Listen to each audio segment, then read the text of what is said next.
Salam hangat lagi untuk Anda semua, selamat datang kembali di pendelaan kita. Kali ini kita mau bahas satu teknik komunikasi yang cukup unik ya, dari bukunya Leo Londes, How to Talk to Anyone. Fokusnya ke teknik hashtag 21, namanya Encore. Nah, tujuannya apa sih? Biar kita paham gimana caranya bikin orang lain asyik ngobrol gitu dalam grup. Bikin mereka merasa dihargai, dan ini nih yang menarik, sekaligus kasih kita ruang mungkin buat mengamati atau ya kalau perlu bisa menyelinap pergi sebentar. Mari kita bongkar bareng-bareng. Jadi Anda pernah nggak sih dengar cerita yang bagus banget sampai rasanya wah teman-teman lain mesti dengar juga nih. Nah, encore ini mainnya di situ. Intinya kita minta seseorang cerita ulang kisah menarik mereka, tapi di depan orang lain yang belum dengar. Iya, betul. Kayak penonton konser gitu ya, minta lagu tambahan, minta encore. Permintaan kayak gitu tuh bikin si pencerita merasa, spesial gitu. Spesial ya. Itu kata kuncinya. Banget. Ini cara halus buat nunjukin kita menghargai cerita dia. Tapi gimana caranya biar nggak aneh mintanya? Atau malah kayak maksa? Nah, iya itu. Gimana tuh? Kuncinya di cara minta sama cerita apa yang dipilih. Ada strateginya sedikit. Jadi pas lagi ngumpul, ada temen atau mungkin kenalan penting nih. Anda ingat dia punya cerita bagus. Pertama, pastiin Anda ingat ceritanya cukup detail. Kedua, nah ini penting, pilih cerita yang nyambung atau bakal menarik buat orang-orang yang ada di situ saat itu. Ketiga, ya minta aja langsung, tapi caranya yang pas. Contohnya gimana? Biar kedengeran natural. Nggak kayak, cerita dong gitu kan? Iya, jangan gitu juga. Bisa lebih halus. Misalnya, Andi, wah teman-teman di sini kayaknya seru nih kalau denger cerita kamu waktu mancing dapat ikan gede itu. Atau kalau ceritanya baru aja Anda dengar. Sinta, tadi cerita soal nyelamatin kucing itu lucu banget loh. Coba ceritain lagi deh ke yang lain. Gitu. Oke, kebayang. Nah, kemungkinan besar mereka mungkin agak malu dulu. Atau nolak halus. Ah, biasa aja kok. Wajar ya itu. Wajar banget. Nah, disinilah kita perlu sedikit dorongan halus. Ayolah, seru kok ceritanya. Justru dorongan ini nunjukin kita beneran tertarik dan menghargai cerita mereka. Menarik. Penulis bukunya sendiri, si Lil Lones, dia punya pengalaman pakai ini. Dia cerita waktu lagi di pesta koktel kapten kapal pesiar. Dia udah nanda ini, ada 3 perwira kapten, perwira pertama sama dokter kapal, yang punya kisah heroik. Wah, kisah heroik. Pasti seru tuh. Iya, kayak penyelamatan tengah malam gitu-gitulah.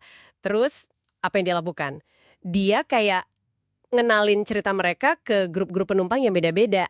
Oh, jadi dia kayak em, manajer panggung dadakan gitu ya? Nah, persis. Dia bisa bilang, contohnya, Senior Salvago, kenapa nggak ceritain ke teman-teman ini soal penyelamatan dramatis minggu lalu itu? Jadi para perwira ini kayak disuruh engkor lagi dan lagi, tapi buat audiens baru. Pinter juga ya caranya. Dia bilang sih rasanya kayak lagi juggling percakapan, biar banyak obrolan tetap hidup. Dan ada yang lucu, dia perhatiin ceritanya tuh cenderung makin panjang, makin detail setiap kali diulang. Haha, biasa itu. Makin sering cerita, makin jago improvisasinya. Nah, ini nyambung ke sisi psikologisnya nih. Kenapa sih teknik ini bisa efektif banget? Kenapa tuh? Karena ini bentuk validasi sosial yang kuat.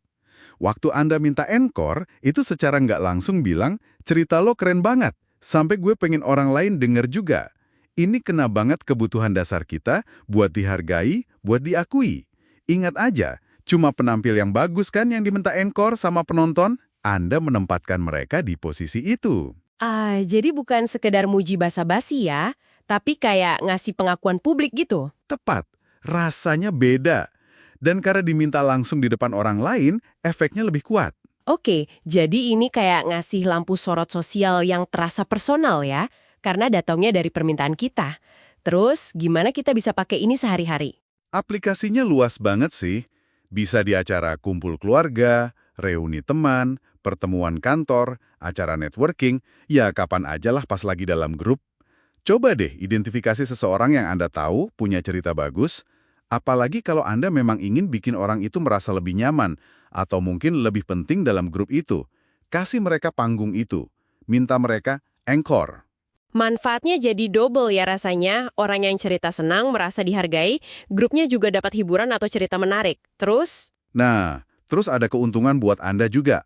Ini bagian yang tadi disinggung di awal. Iya, soal bisa menyelinap itu ya. Betul, dengan orang lain jadi pusat perhatian karena lagi cerita, Anda jadi punya pilihan. Anda bisa lebih fokus nyimak ceritanya, atau Anda bisa sedikit mundur, ngamatin dinamika grup.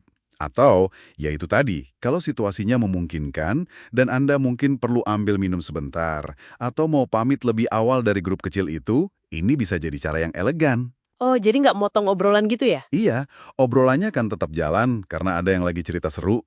Anda jadi punya sedikit ruang gerak tanpa ngerasa nggak enak atau merusak suasana. Cukup strategis kan? Wah, iya juga ya. Cerdas. Jadi intinya Encore ini kayak alat navigasi sosial lah.